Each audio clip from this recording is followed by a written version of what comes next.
This is the drive home with Zac and TT for the Millwall drive home. Driving home from Selhurst Park, where it finished. Crystal Palace 1, Millwall 1. Yeah, but we lost on penalties. A fantastic, wholehearted performance from the Lions. Complete chalk and cheese from how we played Charlton. Obviously, both results were the same, but coming away with a completely different feeling. Ultimately, we're at the cup. You know, penalties are a complete lottery, but plenty of positives to take. Good away into being, and you know, looking forwards. If we can, you know, compared to, like I said, compared to the Charlton performance that we had on Saturday, where of course we did get a 1-1 draw, it was just night and day the difference, and really encouraging. If you don't mind, stick a like on the video, put your comments in below. What did you think? Some really good performances, some cameo performances even in the second half, and it's not often that, you know, many teams will go to Selhurst Park and be the better team this year. You know, Crystal Palace have normally got a very good home record. I thought their fans were really quiet until they scored, and yeah, obviously they'll be pleased that they've gone through the cup and they've got one over us, and they can tell us that we've never won the cup, but I still would much rather be a Millwall fan than a Palace fan. That is 100% for sure, and they can put their comments in below if they wish. We started off with 4 players from the game on Saturday, so a lot of changes, and Bender only came in for Crocombe because Crocombe picked up an injury in the warm-up, so it would have been 3 players from the team that we started against Charlton. We played with a completely different formation, which was interesting to see. Basically a back 5 out of possession, and then in possession we went with a back 3 of Taylor, Crammer, and who was the third? Yeah, Grant, who all 3 of them had really good games. Obviously they've done well against Mateta. Mateta's an absolute handful.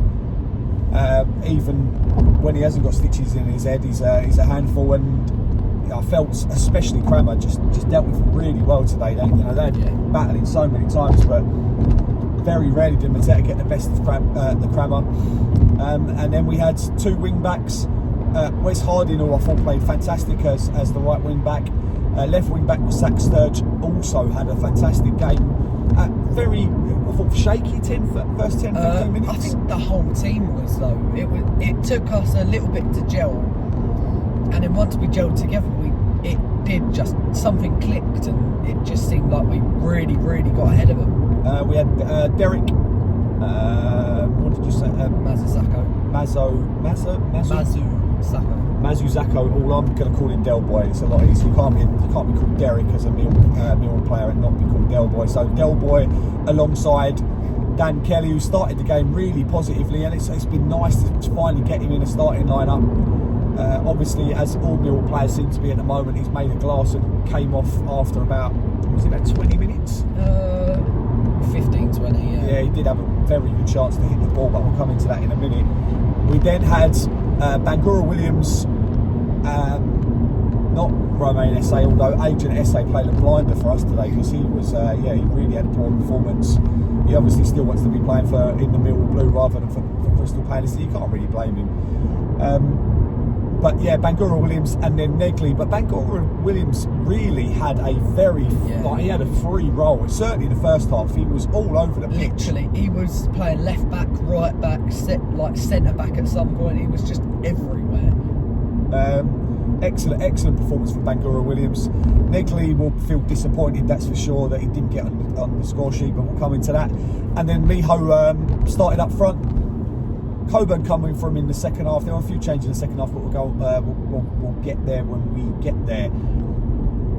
Like Zach said, first 15 minutes took us a little while to get into the game. No real chances created from Crystal Palace. I remember one shot that was shanked really badly wide, and then a ball played across the box when they probably should have done better. But they didn't really capitalise on their early possession, and then we kind of grew into the game and made some excellent, interchanges and the good possession through the middle. Harding and Sturge really far forward, and I don't think they was expecting us to press us as much as we did, and ironically they didn't press us as much as I thought they would do. Quite often Mateta was a lone press, and then we played around him, which you know, that we don't get in the Championship. Teams press us quite a lot, but I think us playing a back three really surprised them. I don't think they expected us to do that, and obviously that changed a little bit in the second half. But we, like I said, we created some excellent chances. The first one was a ball that played into the box, and it fell to Kelly. It was about 10 yards out. You just think, no, it wasn't 10 yards. It was about 18 yards out. Yeah, about 18 yards out. You just think he's got to hit it. Just put his foot through it. But he tries to chip through ball to who did he play chip for? Miho, and then Miho tried to like chest it down, and it was just blocked out, wasn't it? And that was the first chance come and gone. There was going to be a few more. The second one was a ball across the box to Ivanovic. It was played on the right side, come across the box. It was a lovely ball to him, although he's kind of going away from goal a little bit in terms of how he has to arc his body. It's a great chance, and regardless of whether he needs to score, he definitely needs to hit the target, which he'll be very disappointed that he didn't hit the target. And then the best chance of the game, really. Yeah. How he's not put it away, I have no idea. But some good play in the middle. We were breaking them apart like apple crumble. They were falling apart, but or a hot knife through butter. I do like apple crumble. That's a good one. And we were just. It seemed like we were really gelled together. We seemed like the passes were fluent. Our first touch was amazing. It was just working, and we needed to take the chance when we had it. And Negley gets played through after a couple of really nice passes from, I think, Bangura Williams and Miho, and he's literally got basically the whole goal to aim for. Well, it doesn't. The keeper comes out and narrows the angle down. He goes on to his stronger foot, which is his left foot, but then he's knocking it away from goal. Either you got the way he's running a goal straight on. If you go to the right side of the goal, you want to be hitting it with the inside of your right foot, so that it's curling in. But he's hit it with the inside of his left foot, which meant it curled away. You'd hope that if he's going to go with his left foot, he then tries to put it in the bottom left-hand corner, but obviously he didn't do that. Puts it wide, and it was really frustrating because, like I said, it was a real good moments, good passages of play that we were, and just you've got to score when you're on top, and we didn't. And we're going on. I think that was it for the first half. I don't remember another chance.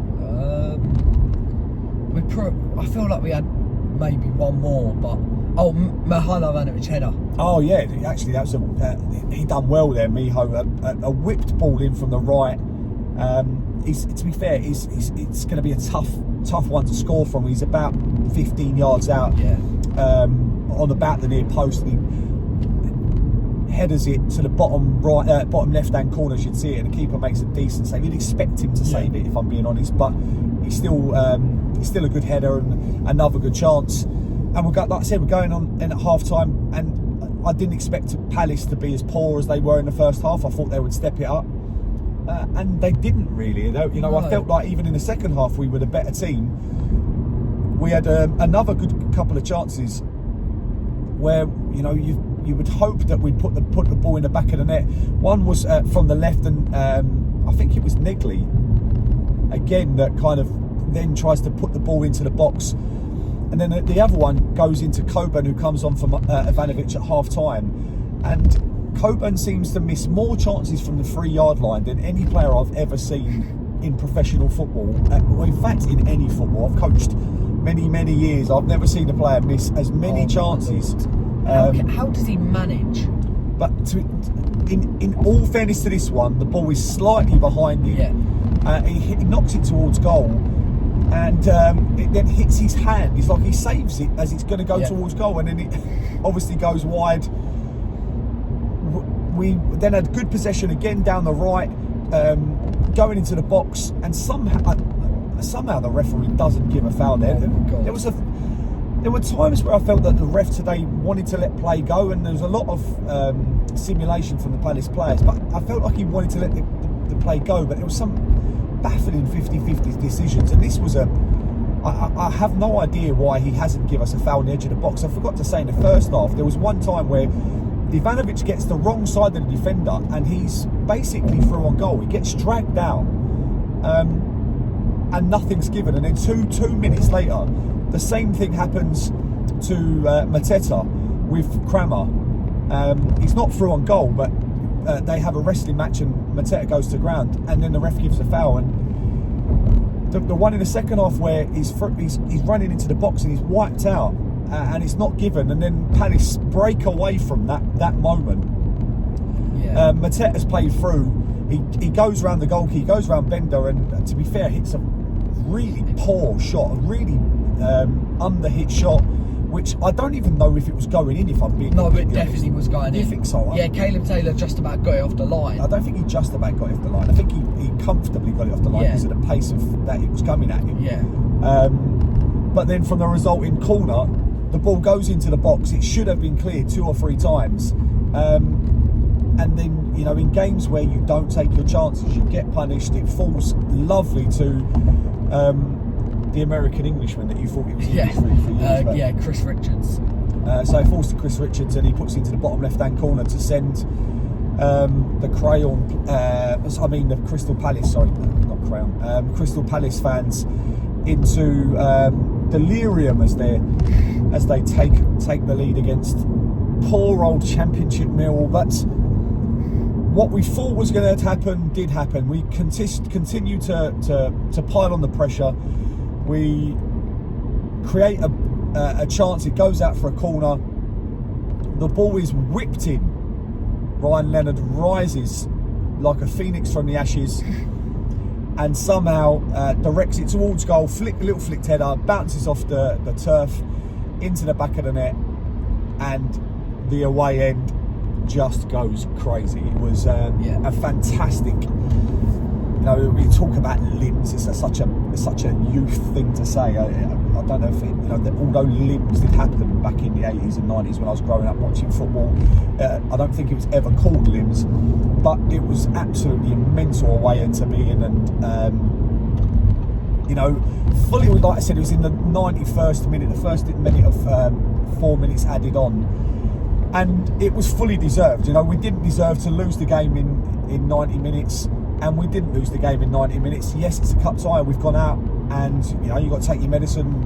But I don't really feel disappointed in the boys. They gave everything. They got the ball. They got to 1-1. Saying that, Mateta has an absolutely gilt-edged chance. Oh my God! A fantastic chance to make it 2-1, and for them to beat us in normal time. But the ball's played across to him. He's just got to tuck it home, mate. He's like in the middle of the goal, about 10 yards out, and somehow he kind of...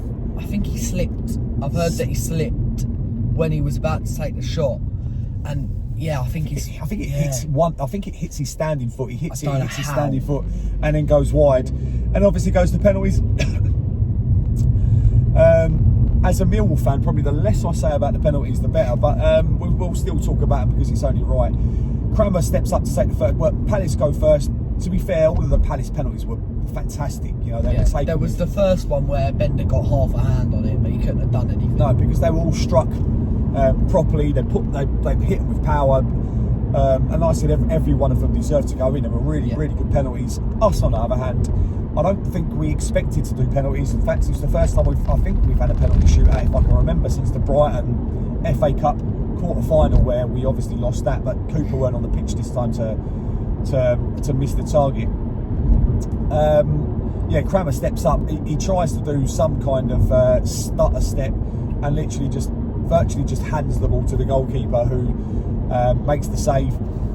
We then score a couple with defenders. I think was it Wes Harding. Wes Harding took one. He fired it. Yeah. So did Leonard. He buried his. Leonard took his and kissed the badge, and then silenced the crowd, which was good to see. So did Harding, to be fair. He did this. He wound up the crowd a bit more than Leonard did, but Leonard kissed the badge and Harding didn't. Yeah, and then the fourth penalty. Who took the fourth one?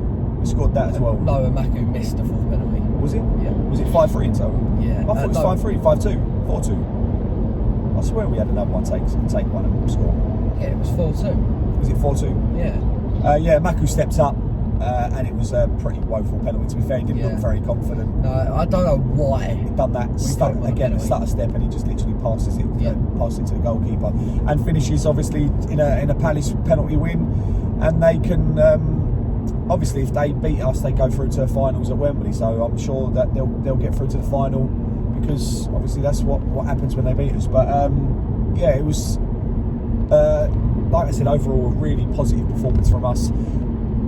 I want to see. We need, we've got Watford at home on Monday night. We need it's good to have a few days off to recover after two big games back to back, two big derbies. Watford obviously isn't a derby, but considering how we've started our home form, we really need a performance. Yeah. I think it looks like we've got our formation. I'll be surprised if we played with two up front. Although it depends on what Alex Neil's done, and tactical masterclass from Alex Neil today, and absolutely no criticism from me. He potentially waited too long to make some substitutions, but yeah, absolutely nothing negative to say from me. Who's your man of the match? I don't think I can give a man of the match today. I thought before I sorry to interject, but I've got a message mention the how Jack Howland. You obviously said it when it was is it Jack Howland? He's Jack. Yeah, I think so. Yeah. He came on.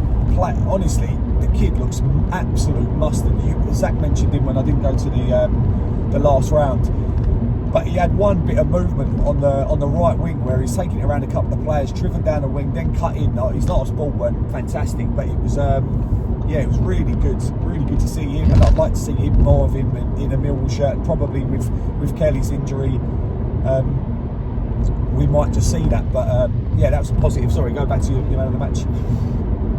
Back three, couldn't fault them. Genuinely couldn't fault them. Harding, Zac Sturge, actually, I've got to mention this as well. One of the best pieces of control I've ever seen on a football pitch. He was facing Munoz. He got the ball, he chested it down, then kneed it past Munoz to run down the wing, and then flicked it over his head. And obviously, Millwall were going mental, because you don't get a Millwall player that does that often. And it was just so impressive to watch someone in a Millwall shirt pull off a skill like that. But anyway, Sturge, really good. But I think I've got to give it to Mazu Sakho today. Genuinely, or as you like to say, Del Boy. Yeah, it was a good debut from him. I couldn't really fault him. He made maybe one or two mistakes from passing, but he looks really, really good, and I'm really excited to see him in a Millwall shirt. Yeah, I was impressed. Taylor had a good. Yeah. Was it his debut? No, it was his starting debut. That's what I mean. His first time he started. I thought he played well. Ballo looked a decent player. Yeah. And to be fair, that's one of the best. I know he's obviously missed a sitter again, but I thought Coburn played really well. He just put himself about. Yeah, but he actually, he won quite a lot. It was and he controlled the ball a couple of times and was running at the players. I think we got more time on the ball than we used to in the Championship, which the players made the most of today. Some good play. So overall, pretty positive. Yes, we're at the cup, but we look forward to a Watford at home and then Swansea away, which we're going to both of them. We'll see you at the Den on Monday. Thank you very much for watching the Mill Drive Home. There is only one way we can end it. No one likes us. We don't care.